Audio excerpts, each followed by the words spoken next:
विद्यार्थी मित्रांनो नमस्कार. मी आहे चेतन राठोड आणि स्वागत करतो आपला द प्रियांशी आयांशी अकॅडमी या YouTube चॅनलवर.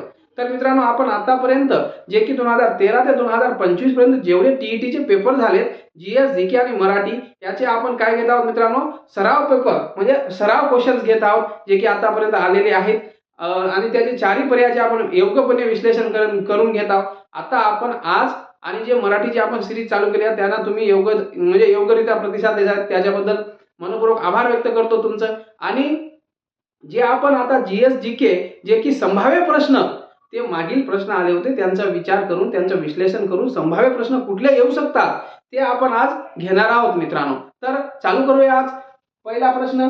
आणि मित्रांनो तुम्ही जर द प्रियांशी आयांशी अकॅडमी या YouTube चॅनलला जर तुम्ही सबस्क्राईब केले असेल सबस्क्राईब करा, लाईक करा आणि मित्रांना शेअर करा जेणेकरून मित्र पण हे व्हिडिओ बघून टीईटी पास होण्यास मित्रांना पण मदत मिळेल मित्रांनो. चल प्रश्न चालू करूया. ब्रिटिश काळात रयतवारी पद्धतीचा प्रारंभ कोणत्या प्रांतात झाला? मित्रांनो जेव्हा इंग्रज भारतात आले तेव्हा त्यांनी बरीच इंग्रजांची योजना होती. व्यापारी म्हणून भारतात आले होते. हळूहळू ते राजकारणी झाल्यानंतर सगळी सत्ता त्यांच्या हातात एकवटली. ईस्ट इंडिया कंपनीची 31 डिसेंबर 1600 रोजी भारतात येऊन सत्ता स्थापन केली होती. पहिली वकार स्थापन केली होती. नंतर हळूहळू पूर्ण म्हणजे जे भारत आहे ते सगळं त्यांच्या कचाड्यात सापडलं आणि ते कुठल्या प्रकारे लुटता येईल ही योजना बनवू लागले. मग शेतीसाठी जे शेतकऱ्यांसाठी त्यांना बरेच योजना काढली. त्याच्यात फक्त लुटायचं होतं. शेतसारा कसा वसूल करायचा, रयतवारी होती, मोजेवारी होती, असे बरेच पद्धती होती. कायमधारा पद्धती होती. तर त्याच्यापैकी जी रयतवारी पद्धती आहे ह्याचा प्रारंभ कुठल्या ह्याच्यात झाला, कुठल्या क्षेत्रात झाला ते बघूया. पर्याय क्रमांक 1 मद्रास आणि मुंबई, बंगाल आणि पंजाब, कलकत्ता आणि नागपूर आणि दिल्ली आणि हिमाचल प्रदेश. तर मित्रांनो याचं योग्य उत्तर काय आहे? मद्रास आणि मुंबई येथे काय होती? रयतवारीचा संपूर्ण महाराष्ट्रात वापर. रयतवारी या पद्धतीचा संपूर्ण महाराष्ट्रात वापर लॉर्ड हार्डिंगच्या काळात झाला. कोणाच्या काळात झाला? लॉर्ड हार्डिंगच्या काळात झाला मित्रांनो. आणि ते लॉर्ड हार्डिंगच्या काळात पूर्ण महाराष्ट्रात याचा वापर होत होता. त्याच्यात कायमधारा आली, त्याच्यानंतर मोजेवारी आली आणि रिकार्डोचा खंड सिद्धांत हे वेगवेगळे सिद्धांत मांडून इंग्लंड हा भारताला लुटण्याचा प्रत्येक वेळेस प्रयत्न करत होता मित्रांनो. पुढचा प्रश्न बघूया मित्रांनो. प्रश्न क्रमांक दुसरा आजचा. स्वतंत्र समता आपल्याला काय दिलेले आहेत? जोड्या दिलेल्या आहेत मित्रांनो. काय दिलेल्या आहेत? जोड्या. हे जोड्या दिलेल्या आहेत तर योग्य जोड्या आपल्याला ओळखायच्या आहेत आणि पर्याय जे 4 खाली दिलेले आहेत त्याच्यातून आपल्याला उत्तर शोधायचं आहे मित्रांनो. तर स्वतंत्र समता आणि बंधुता जेम्स स्टीफन्स यांचे संबंधित आहे का हे बघायचं आपल्याला. कायमधारा पद्धती जे की आपला गेल्या प्रश्नातच बोलणं झाला. कायमधारा पद्धती लॉर्ड कॉर्नवालिस यांची संबंधित आहेत का? मलवारी पद्धती थॉमस मुनरो यांच्या संबंधित आहेत का? आणि रयतवारी पद्धती लॉर्ड विल्यम बेटिंग यांच्या संबंधित आहेत का मित्रांनो? तर पर्याय क्रमांक बघूया आपण. पर्याय क्रमांक 4 बघूया. 4चं पहिल्याचं काय आहे? 4 नंबर म्हणजे स्वातंत्र्य समता आणि बंधुत्व हे कोण आहेत? लॉर्ड विल्यम बेटिंग आहे का? नाही, हे लॉर्ड विल्यम बेटिंग नाही. म्हणजे काय झालं मित्रांनो? आपला हा पर्याय क्रमांक 4 चुकीचा आहे. त्याच्यानंतर पर्याय क्रमांक 2 बघूया. काय आहे? स्वातंत्र्य समता आणि बंधुत्व. नंबर 2 काय? लॉर्ड कॉर्नवालिस आहे का? नाही. आपल्याला माहित आहे ना लॉर्ड कॉर्नवालिस कशाशी संबंधित आहे? कशाशी संबंधित आहे मित्रांनो? ही लॉर्ड कॉर्नवालिस जमिनीची जी पद्धत होती त्यांची संबंधित आहे. म्हणून हा पण चुकला मित्रांनो. त्याच्यानंतर 3 नंबर बघूया. स्वतंत्र समता आणि बंधुता याचा 2 नंबर आहे लॉर्ड कॉर्नवालिस, हा पण चुकलाय. त्याच्यानंतर मित्रांनो स्वातंत्र्य एकच पर्याय उरलाय आपल्याकडे आणि तो पर्याय आपला काय? योग्य उत्तर आहे मित्रांनो. काय आहे? स्वातंत्र्य समता आणि बंधुत्व जेम्स स्टीफन्स हे आहेत. त्याच्यानंतर 2 नंबरला जे कायमधारा पद्धती आहे ते काय? लॉर्ड कॉर्नवालिस यांनी ही कायमधारा पद्धती अंमलात आणली. ही पण एक करची पद्धत होती मित्रांनो. मलवारी पद्धती जी आहे ती काय? लॉर्ड विल्यम बेटिंग यांनी ही मलवारी पद्धती आणली. आणि रयतवारी पद्धती जी आहे थॉमस मुनरो यांनी ही रयतवारी पद्धत अंमलात आणली मित्रांनो. ही जी पद्धत होती ही वसुली करायची म्हणजे कर वसुली करायचा. आणि या पद्धतीमध्ये मित्रांनो शेतसारा हा छत्रपती शिवाजी महाराजांच्या काळात पण होता आणि महाराजांच्या अगोदरच्या काळात पण होता. राजे महाराजे हे शेतसारे घ्यायचे. का शेतसारा घ्यायचं? कारण की जेव्हा जमिनीचा म्हणजे कोणी दुसरा शत्रू वगैरे येऊन जमिनीची नासधूस करू नये, त्याच्यानंतर जमिनीत दुष्काळ वगैरे पडला तर जो शेतसारा घेतलेला स्वरूपात राजे महाराजे त्यांना हे पुरवठा शेतकऱ्यांना कधी करायचा? दुष्काळाच्या काळात करायचे. ज्या वेळेस पिकत नसायचे त्यावेळेस शेतसारा माफ व्हायचा, पण इंग्रज जेव्हापासून आले मित्रांनो, माफी हा शब्द त्यांच्या याच्यात न होता. जेव्हा ते शेतसारा घ्यायचे, दुष्काळ पडला तरी शेतसारा घ्यायचे, नापिकी झाली तरी शेतसारा घ्यायचे, तेव्हा जमीनदार काय करायचा, नापिकी झाली तेव्हा जमीन आपली गहाण ठेवायचा कोणाकडे, सावकाराकडे, आणि त्यांना शेतसारा द्यायचा. हळूहळू जमीन त्यांना सुटायची नाही, तो जमीनदार नंतर मजूरदार व्हायचा आणि जमीन आपली विकून टाकायचं. ज्याला जमीन विकायची सावकाराला त्यांच्याकडेच तो मजुरी करू लागला. हळूहळू ही दैनंदिन स्थिती मित्रांनो बिघडत गेली आणि हा जो जमीनदार होता कधी मजूरदार झाला हा कोणाच्याच लक्षात आला नाही मित्रांनो. पुढचा प्रश्न बघूया विद्यार्थी मित्रांनो. आजचा प्रश्न क्रमांक 3 आहे. यात खालीलपैकी कोणत्या राज्याचे भौगोलिक क्षेत्रफळ जास्त आहे? म्हणजे खालीलपैकी जे पर्याय दिलेले आपल्याला त्याच्यापैकी कुठल्या राज्याचे क्षेत्रफळ हे जास्त आहे? आपल्याला भारताचा जो क्षेत्रफळ आहे तो माहित आहे मित्रांनो. भारत हा क्षेत्रफळाच्या दृष्टीने कितवा आहे जगात? भारत हा क्षेत्रफळाच्या दृष्टीने कितवा आहे? 7वा आहे. पहिला कोण आहे मग पहिला कोण आहे, दुसरा कोण आहे, हे आपल्याला पाठ असायला पाहिजे मित्रांनो. तर रशिया हा काय आहे? पहिला आहे. कॅनडा दुसरा आहे. चीन हा तिसरा आहे. त्याच्यानंतर काय आहेत? युरोपियन युनियन जे आहेत, अमेरिका आहे. त्याच्यानंतर मित्रांनो काय आहेत? अमेरिका आहे, ब्राझील आहे, ऑस्ट्रेलिया आहे आणि 7वा कोण आहे? भारत आहे. भारताचा क्षेत्रफळ 32,87,263 एवढा आहे मित्रांनो. मग भारताचा क्षेत्रफळ जसं आपण पाठ ठेवलो तसं आपल्याला दुसऱ्या राज्याचे पण माहित असायला पाहिजे. आता भारत झाला तर राज्यापैकी सगळ्यात जास्त क्षेत्रफळ कुठल्या राज्याचं आहे? सगळ्यांनाच माहित आहे. कोणाचं आहे मित्रांनो? राजस्थानचं आहे. सगळ्यात कमी कोणाचं आहे? गोवाचं आहे. तर सगळ्यात जास्त क्षेत्रफळ कोणाचं आहे? राजस्थान. पर्यायपैकी काय? भौगोलिक क्षेत्रफळापैकी सगळ्यात जास्त क्षेत्रफळ कुठलं आहे मित्रांनो? राजस्थान आहे. मग राजस्थान हा 1 नंबरला आहे. मग राजस्थानचे क्षेत्रफळ किती आहे? 5 असे का नसे का ठीक आहे, पण राजस्थान हा 1 नंबरला आहे हे तरी आपल्याला माहित असायला पाहिजे. तर राजस्थानचं क्षेत्रफळ आहे मित्रांनो 3,42,000 एवढं काय आहे? राजस्थानचं क्षेत्रफळ आहे. त्याच्यानंतर हा राजस्थानचा आपला उत्तर झाला. महाराष्ट्रात आपण महाराष्ट्रात राहतो म्हणजे महाराष्ट्र क्षेत्रफळ आपल्याला माहित असणं गरजेचं आहे. किती वेळा आपल्याला महाराष्ट्राचे क्षेत्रफळ आणि महाराष्ट्र कधी स्वतंत्र झाला किती वेळेस विचारतो? 1 मे 1960 ला. तर महाराष्ट्राचा क्षेत्रफळ किती आहे मित्रांनो? 3,42,713. 3,07,813. 3,07,713. काय याच्यात मिस्टेक असेल तर करून घ्या, म्हणजे थोडं जास्त फरक राहणार नाही, थोडंसं फरक असेल. आणि मध्य प्रदेशचा किती आहे मित्रांनो? 3,08,713 मध्य प्रदेशचा. आणि आंध्र प्रदेशचं क्षेत्रफळ किती आहे मित्रांनो? आंध्र प्रदेशचे जे क्षेत्रफळ आहे आंध्र प्रदेश हा काय, म्हणजे आंध्र प्रदेश विशेष काय आहे? तर आंध्र प्रदेश हा भाषानुसार स्वतंत्र होणारा पहिला राज्य आहे मित्रांनो. जेव्हा आंध्र प्रदेश हा भाषानुसार म्हणजे बोलीभाषानुसार भारत स्वतंत्र झाल्यानंतर संविधान तयार झाला आणि सगळ्या राज्याकडून आम्हाला वेगळं राज्य द्या, आमच्या बोलीनुसार आमच्या भाषानुसार आम्हाला राज्य द्या ही मागणी सुरू झाली मित्रांनो. तेव्हा डॉक्टर बाबासाहेब आंबेडकर यांनी बोलले की आता सध्या ही स्थिती वेगळं राज्य करण्यासाठी म्हणजे बोली भाषासाठी देणं योग्य नाही. असे वाक्य बरेच जणांचे होते. पण आंध्र प्रदेश त्यांचे जे नेते होते व्यंकय्या पिंगया यांनी 52 दिवस उपोषण करून त्या उपोषणामध्ये त्यांचा मृत्यू झाला. नंतर त्यांना फाजल अली आयोग जो 1953 मध्ये हे झाला होता तेव्हा त्यांना 1 नोव्हेंबर 1953 रोजी काय आंध्र प्रदेश हा कुठून स्वतंत्र झाला मित्रांनो? तर हा पहिले मद्रासमध्ये होता. मद्रासमधून हा आंध्र प्रदेश काय झाला मित्रांनो? भाषे तत्वावर स्वतंत्र होणारा पहिला राज्य कुठला होता? आंध्र प्रदेश. मग आंध्र प्रदेशाचे 2 भाग झाले. कधी? 2014 ला. 2 जून 2014 ला आंध्र प्रदेश मधून तेलंगणा हा त्याचा छोटा भाऊ वेगळा झाला मित्रांनो. पुढचा प्रश्न बघूया मित्रांनो. पुढचा प्रश्न काय आहे? महाराष्ट्रातील मेंढा लेखा भारतातील आदिवासी हक्क जतन बांबूतोड करणारे भारतातील पहिले गाव ठरले. तर हे गाव कोणत्या जिल्ह्यात आहे? जे की मेंढा लेखा हे गाव आहे. हे बांबू जंगलात पिकतो तर त्या बांबूला हे बांबू आमचेच आहेत, आम्ही तुम्हाला तोडू देणार नाही असे त्यानं ठामपणे कोणाला? इंग्रजाला हे ठामपणे सांगितले की आमच्या गावात आम्ही सरकार. असे पण त्यांचे त्या गाववाल्याचे उद्गार होते. आमच्या गावात आम्ही सरकार आहोत, जे जंगल आहे तो आमचा आहे आणि आम्ही त्याच्यावर राज्य करणार. जंगल आमचं आहे, आम्ही झाडे लावणार, आम्ही तोडणार, तुमचा याच्यावर काही अधिकार नाही. असे काय केले होते मित्रांनो? असे हक्क जतन म्हणजे जतन केले होते. तर कुठला गाव आहे तो मेंढालेखा, तर तो महाराष्ट्रातील आहे. तर खालीलपैकी कुठल्या जिल्ह्यात तो मेंढालेखा गाव येईल, तर नागपुरात आहे का? नाही. रत्नागिरीत आहे का? नाही. गडचिरोलीमध्ये आहे का? हो, गडचिरोलीमध्ये काय आहे तो मेंढालेखा गाव आहे. सिंधुदुर्गात आहे का? नाही. तर सिंधुदुर्ग मित्रांनो काय लोकसंख्येच्या दृष्टीने काय सिंधुदुर्ग हा सगळ्यात लहान जिल्हा आहे महाराष्ट्रातील लोकसंख्येच्या दृष्टीने. तर क्षेत्रफळाच्या दृष्टीने सगळ्यात लहान जिल्हा कुठला आहे तुम्ही कमेंट बॉक्स मध्ये सांगा मित्रांनो. चलो मित्रांनो पुढचा प्रश्न बघूया.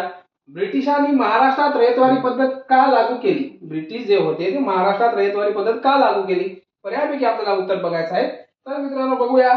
पर्याय क्रमांक 4 शेतकऱ्यांचा फायदा करण्यासाठी. मित्रांनो ब्रिटिश हे एवढे हे होते ते कशाला ते आपला फायदा तर जाऊ दे, आपला त्यांना काहीच हे व्हायचं नाही, ते फक्त लुटायचे काम करत. ब्रिटिशांना काय होतं शेतकऱ्याचा फायदा करायचा होता का? बिलकुल नव्हता, अजिबात नव्हतं. पण जेव्हा डी बघू आपण 4 नंबर आहे तर हे चुकीचं आहे. डी कुठं कुठं आहे ते बघूया मित्रांनो. डी म्हणजे इथं फक्त डी आहे म्हणजे हा पर्याय चुकला आपला. त्याच्यासाठी आपण खालून उत्तर घेतलंय पर्यायामधून जाण्यासाठी, हा चुकलाय. डी इथं आहे म्हणजे हा चुकलाय मित्रांनो. आता फक्त आपल्याकडे 2 पर्याय उरले, एक नंबर ए बी आणि दुसरा सी.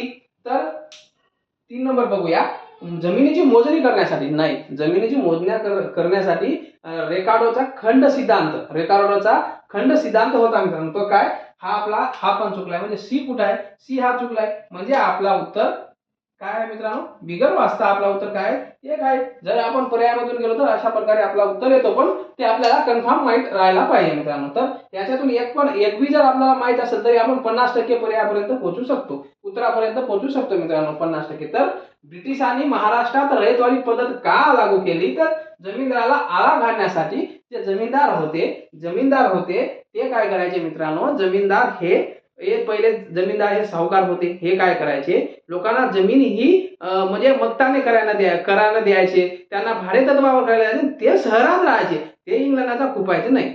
जमीनदार हा जाग्यावर बसून खातोय हा इंग्रज लोकांना खुपायचं नाही.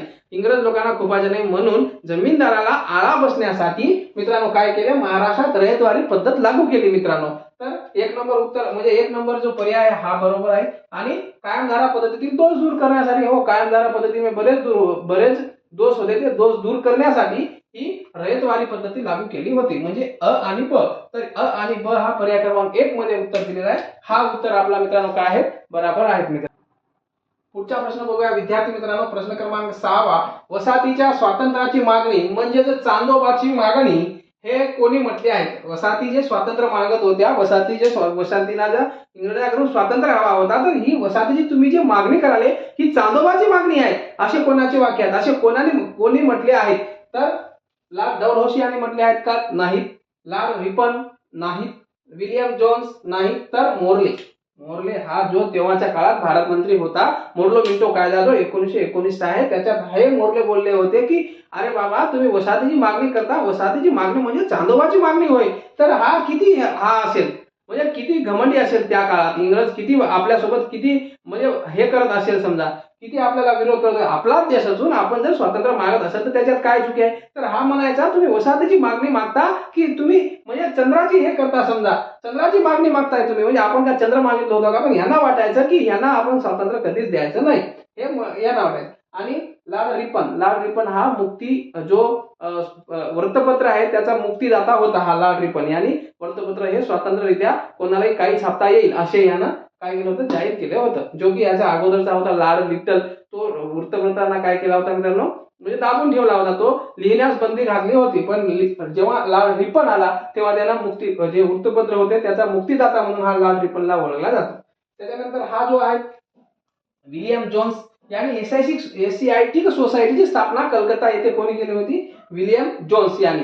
आणि डलहौसी तर पूर्ण इतिहासामध्ये सगळ्यात जास्त जर कायदे हे ते असेल तर कोणाचे आहे? डलहौसीच्याच नावाने आहे. इतिहासामध्ये जर काही बी आला आणि त्याच्यात कुठलाच आपल्याला पर्याय सुचत नसेल तर डायरेक्ट डलहौसी लिहून टाकायचं मित्रांनो. आपला पर्याय आपला जो उत्तर आहे 100% बरोबर येणार म्हणजे येणार. एवढं यांनी काय केलेलं आहे इतिहासामध्ये हाहाकार माजवलेली आहे डलहौसी यांनी. पुढचा प्रश्न बघूया मित्रांनो. महाराष्ट्र राज्याची पूर्व पश्चिम लांबी सुमारे 1.5 किलोमीटर आहे. महाराष्ट्र या राज्याची काय आहे मित्रांनो? पूर्व पश्चिम लांबी जी आहे ती ज्यादाच किमी आहे. तर किती किलोमीटर आहे पूर्व पश्चिम लांबी आहे ती सगळ्यांनाच माहिती आहे मित्रांनो. पूर्व पश्चिम लांबी किती आहे ते तर महाराष्ट्र क्षेत्रफळ पूर्ण किती आहे 3,07,613. तर आपल्याला त्याची पूर्व पश्चिम लांबी बघायची आहे. तर पूर्व पश्चिम लांबी किती आहे 600 किलोमीटर आहेत का नाहीत मित्रांनो 600 नाहीत. त्याच्यानंतर 700 किलोमीटर आहेत का नाहीत मित्रांनो. 700 आणि 800 मध्ये आपण कन्फ्युज असतो. पूर्व पश्चिम लांबी ही किती आहे मित्रांनो 800 किलोमीटर आहे. आणि उत्तर दक्षिण जी लांबी आहे उत्तर दक्षिण जी लांबी आहे ती किती आहे मित्रांनो 700 किमी आहे. उत्तर दक्षिण जी अशी लांबी आहे अशी ही किती आहे 700. आणि ही पूर्व पश्चिम जी लांबी आहे मित्रांनो ही याच्यापेक्षा काय 100 किलोमीटर जास्त आहे. म्हणजे काय 800 आहे. 800 मीटर आहे पूर्व पश्चिम लांबी मित्रांनो. आणि 720 किलोमीटर काय आहे मित्रांनो 720 किलोमीटर सगळ्यांना माहिती आहे. 720 किलोमीटरचा काय लागलेला आहे समुद्र किनारा हा 720 किलोमीटरला महाराष्ट्राला लागलेला आहे. मग भारताला किती लागलेला आहे समुद्र किनारा. समुद्र किनारा हा भारताला 7,500 किलोमीटरचा लागलेला आहे. पण त्याच्यापैकी मुख्य भूमीला हा 6,100 किलोमीटरचा लागलेला आहे. बाकीचा कुठे लागलेला आहे मित्रांनो बाकीचा आहे म्हणजे मुख्य भूमीला लागलेला नाही बेटला ह्याला त्याला लागलेला आहे. तर 720 किलोमीटरचा महाराष्ट्राला समुद्र किनारा लाभलेला आहे. तर महाराष्ट्राला समुद्र किनारा 720 किलोमीटरचा लाभलेला आहे मित्रांनो. तर सगळ्यात जास्त कुठल्या जिल्ह्याला लागलेला आहे कुठल्या जिल्ह्याला लागला आहे सगळ्यात जास्त हा रत्नागिरीला 267. त्याच्यानंतर रायगडला त्याच्यानंतर म्हणजे असे अनेक जिल्हे आहेत जे समुद्र म्हणजे 7-8 जिल्हे आहेत ज्याला समुद्र किनारा काय लागलेला आहे. तर त्याची समुद्र किनारा महाराष्ट्राला किती लांबीची आहे 720 किलोमीटर लांबीचा समुद्र किनारा मित्रांनो लाभलेला आहे मित्रांनो. हे तुम्ही लक्षात ठेवा. पुढचा प्रश्न बघूया मित्रांनो. पुढचा प्रश्न आहे 7 नंबर. कुपरच्या पेशी यामध्ये आढळतात. म्हणजे जे कुपरच्या पेशी असतात ते कुठे आढळतात या पर्यायामधून आपण बघूया मित्रांनो. तर मेंदूमध्ये आढळतात का नाहीत. मेंदूमध्ये कुपरच्या पेशी आढळत नाहीत. मूत्रपिंडमध्ये आढळतात का मित्रांनो मूत्रपिंडमध्ये आढळतात का. मूत्रपिंड म्हणजे किडनी याच्यात पण नाही. यकृतमध्ये आढळतात का हो. यकृत म्हणजे मित्रांनो काय फुफ्फुस. त्याच्यात काय करते जे कुपरच्या ज्या पेशी आहेत ते यकृतमध्ये आढळते मित्रांनो पिल्यामध्ये नाही. कशात आढळतात कुपरच्या ज्या पेशी आहेत त्या यकृतमध्ये आढळतात मित्रांनो. आतापर्यंत वारंवार हा प्रश्न आलेला आहे मित्रांनो. हे पाठच करून ठेवा जेणेकरून तुम्ही टीईटी असो या कुठली पेपर असो त्याच्यात तुम्हाला हा अवघड जाणार नाही मित्रांनो. पुढचा प्रश्न बघूया. अस्पष्ट केंद्रकयुक्त पेशी डॅड्यास मध्ये आढळतात. जे अस्पष्ट असतात ते डोळ्याने दिसत नाही ते कुठे आढळतात मित्रांनो अमिबामध्ये नाहीत. त्याच्यानंतर जीवाणू त्याच्यानंतर जलव्या आणि लाल पेशी. तर जे अस्पष्ट केंद्रक पेशी असतात मित्रांनो ते कुठे आढळतात जीवाणूमध्ये आढळतात. पर्याय क्रमांक 2 जीवाणूमध्ये ते आढळतात मित्रांनो. पुढचा प्रश्न बघूया मित्रांनो. तर पुढचा प्रश्न काय खालीलपैकी कोणत्या नदीला कोल्हापूर जिल्ह्याची जीवनदायिनी काय मित्रांनो कोल्हापूर जिल्ह्याची जीवनदायिनी असे म्हणतात. कोणाला म्हणतात कुठल्या नदीला म्हणतात तर वेदगंगाला म्हणतात का नाही. वारणाला म्हणतात का नाही. वारणा काय फेमस आहे मित्रांनो वारणा दूध दही फेमस आहे. आणि वारणेचा वाघ ही जी कथा जी आहे ही पण फेमस आहे मित्रांनो. वारणेचा वाघ कोणाची आहे अण्णाभाऊ साठेची जी आहे वारणेचा वाघ ही कथा पण खूप सुंदर आणि छान पद्धतीने वारणेचा वाघ यात हे लिहिलेले आहेत अण्णाभाऊ साठेने. पंचगंगा आहे का हो. काय पंचगंगा. कृष्ण आहे का नाही. तर मित्रांनो पंचगंगा खालीलपैकी कोणत्या नदीला कोल्हापूर जिल्ह्याची जीवनदायिनी म्हणतात तर पंचगंगा. तर पंचगंगा का म्हणतात तर याच्यात मित्रांनो 5 नदीचा समूह असतो. त्याच्यात कुंभी कासारी भोगावती तुळशी आणि सरस्वती या 5 नद्या एकत्र येतात त्याला पंचगंगा असे म्हणतात मित्रांनो. तर त्या 5 नद्या कुठल्या आहेत कुंभी कासारी भोगावती तुळशी आणि सरस्वती. तर त्याच्यापैकी मित्रांनो जी सरस्वती नदी आहे सरस्वती ही गुप्त नदी आहे. अशी काय आख्यायिका आहे म्हणजे असं कोणी हे केले काय नाही पण सरस्वती दिसते का कोणाला दिसत नाही. पण सरस्वती या नदीमध्ये येऊन मिळते ही गुप्त नदी आहे. असे बरेच जणांचे जे इतिहासकार आहेत जे म्हणजे भूगोलाचा अभ्यास करतात त्यांना असं म्हणणं आहे त्यांचं असं म्हणणं आहे की जी सरस्वती आहे ही काय आहे ही गुप्त नदी आहे. ही या पंचगंगा नदीला मिळते. या 5 नदीचा मिळून मित्रांनो पंचगंगा हा होतो. तर ती कुठे आहे कोणाची जीवनदायिनी नदी आहे तर कोल्हापूर जिल्ह्याची. जे महाराष्ट्रात कोल्हापूर जिल्हा आहे कोल्हापूर जिल्ह्याची ती काय आहे जीवनदायिनी नदी आहे मित्रांनो. प्रश्न क्रमांक 11 बघूया. पेशीमधील ज्याद्यास नाव पेशीचे ऊर्जा केंद्र म्हणतात. तर कशाला म्हणतात ऊर्जा केंद्र जे आहेत हरितलौह यांना म्हणतात का तर नाहीत. रायबोझोन्स यांना म्हणतात का तर नाहीत मित्रांनो. त्याच्यानंतर लयकारिका यांना म्हणतात का नाही. तर काय योग्य उत्तर आहे तंतुकणिका याला काय म्हणतात पेशीमधील तंतुकणिकांना पेशीचे ऊर्जा केंद्र म्हणतात.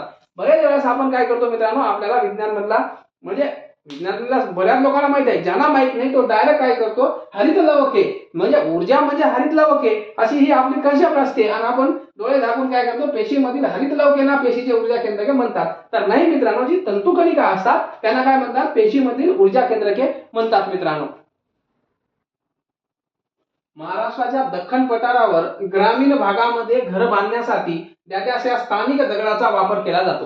महाराष्ट्राच्या ज्या दख्खन पठार आहेत, महाराष्ट्रामध्ये दख्खन पठार ही सगळ्यात जास्त पठार ही दख्खनाचीच आहे मित्रांनो. तर दख्खन पठारामध्ये जे घर बांधण्यासाठी कुठल्या याचा वापर केला जातो, दगडाचा वापर केला जातो, तर ते बघूया.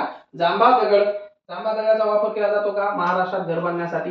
मित्रांनो बघूया, जांभा दगडाचा केला जातो का? जांभा दगडाचा पण केला जातो, पण कमी प्रमाणात. कमी प्रमाणात जांभा दगडाचा वापर केला जातो. कुठं केला जातो? जिथं कोकणामध्ये रत्नागिरी, सिंधुदुर्ग, रायगड या 3 जिल्ह्यामध्ये जास्त प्रमाणात जांभा दगडाचा वापर केला जातो. पण आपल्याला काय विचारलेलं आहे, ग्रामीण भागामध्ये बांधण्यासाठी स्थानिक म्हणजे जास्तीत जास्त ग्रामीण भागात कुठला दगड बांधला जातो? तर जांभा दगड हा मर्यादित आहे. संगमरवरी दगड आहे का? नाही मित्रांनो, हा महाग असतो, याच्यानं घर बांधणं आहे पण शक्य नाही. ज्याच्याकडे पैसा आहे तर कशाने बांधू शकतात, पण ग्रामीण भागात काय असतात, खेडे वस्ती असतात, तांडे असतात, वाडी असतात, त्याच्यात काय लोक जास्तीत जास्त काय असतात मित्रांनो, गरीबच असतात. तर ग्रॅनाइट दगड नाही, तर बेसाल्ट दगड. मित्रांनो जे महाराष्ट्राची पठार आहे, जे दख्खन पठार आहे, ती बेसाल्ट खडकामुळेच बनलेली आहेत. भूकंपामुळे जेव्हा तो भूकंप होऊन ज्वालामुखी जेव्हा आहे, ज्वालामुखी पातळ होऊन जेव्हा स्थिर झाला, तेव्हा त्याचं काय बनलं, बेसाल्ट दगड बनलाय. त्या दगडाची बांधणी ही पूर्ण जे घर बांधतात लोक, त्या दगडामुळे, त्या दगडाच्या याच्यामुळेच घर बांधणं शक्य होते आणि त्या दगडामुळे त्या दगडाचा वापर करूनच मित्रांनो काय ग्रामीण भागात घर बांधले जातात. तर हा जो बेसाल्ट खडक आहे तो महाराष्ट्रात कुठे आढळतो? तर महाराष्ट्रात मित्रांनो सगळीकडे आढळतो. कुठे आढळत नाही, तर हा मित्रांनो कोकणात आढळत नाही. काही भागात म्हणजे कोकणाचे जे 7 जिल्हे आहेत, ते 7 जिल्ह्यात आढळत नाही. त्याच्यानंतर पूर्वेकडचा जो महाराष्ट्राचा पूर्व विदर्भ आहे, त्या पूर्व विदर्भाच्या 1-2 जिल्ह्यामध्ये ते हा बेसाल्ट दगड आढळत नाही. तर हा पूर्ण महाराष्ट्रामध्ये काय मित्रांनो बेसाल्ट दगड आढळतो मित्रांनो. पुढचा प्रश्न बघूया मित्रांनो. प्रश्न क्रमांक 13.